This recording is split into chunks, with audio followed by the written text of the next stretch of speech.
If you have Final Cut Pro 10.6.5, here's how to get to Rosetta Final Cut Pro so you can use the plugins like MO2. So here on the MotionVFX website, I have the code that you put into Terminal. I'll go ahead and link this code in the description below. So you want to copy this code, go to Terminal, paste, enter.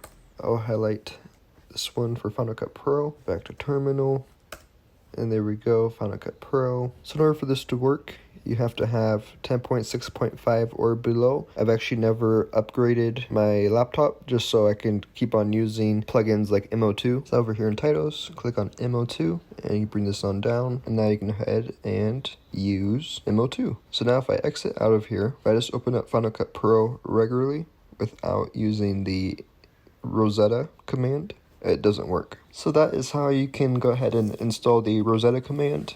Please consider commenting, liking, and subscribing as it helps this channel to grow, and thank you so much for watching.